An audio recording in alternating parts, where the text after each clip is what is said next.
Para sa mga babaeng OFW na nakikipag-flirt sa iba kahit may asawa or partner na naiwan sa Pinas. Alam ko marami sa inyo ang tataas ang kilay, keso hindi naman daw lahat ay ganyan. Uunahan ko na kayo. Mas maraming ganyan dito sa ibang bansa. Bakit? Dahil mas malaya sila rito. Kung dati lalaki yung mas maraming manluloko, pero ngayon, lumilevel up na at hindi na rin nagpapahuli ang mga kababaihan. Ito namang masasabi ko. Di ba't ang dahilan ng pag-alis mo ay ang pamilya mo at ang pangarap mo? May pangako kayo ng asawa mo o ng partner mo sa isa't isa na kayo lang hanggang dulo. Pero bakit ngayon? Tila yata ikaw pa yung sisira sa relasyon na binuo nyo ng partner mo o ng asawa mo. Hindi ko nilalahat dahil isa rin akong OFW. Pero sa panahon natin ngayon, yung bansag sa atin na bayani kuno ng bansa natin ay nasisira dahil sa mga pasaway ng OFW na nagagawang sumama o makipagrelasyon sa iba habang yung asawa nila doon sa Pilipinas, nag-aalaga ng mga anak nila o di kaya naghahanap buhay. Maraming ganyan na katulad ko. Nung natuto ng mag-abroad, doon na sila naging malaya.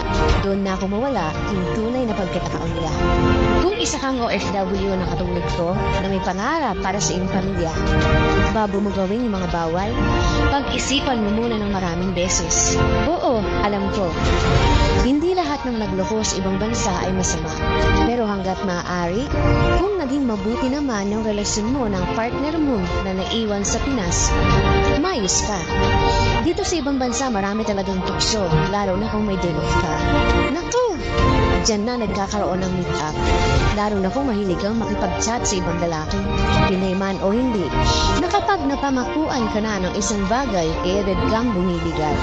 At may tatlong klase pa nga yan. Yung una, yung mga babaeng ang rason ng kanilang pagluloko ay dahil nakukulangan sila sa atensyon ng asawa, kaya ang ending, naghahanap ng pampalipas oras. Gagamitin yung mga social media hanggang sa makatagpo sila ng taong magpapaligaya sa kanila na hindi nila makuha or mag-feel sa mga partner nila.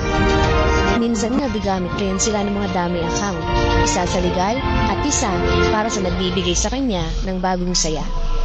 At pangalawa, yung mga babaeng ang rason ay una raw nagloko yung partner nila, kaya para patas daw ang laban, gagawa din sila ng bawal na relasyon.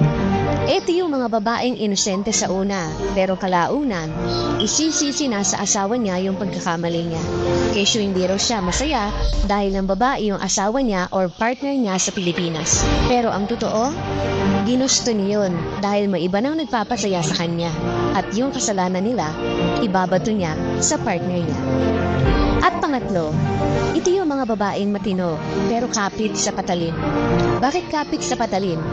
Kasi sila yung mga babaeng pumapatol hindi dahil sa gusto nila pero dahil kailangan nila.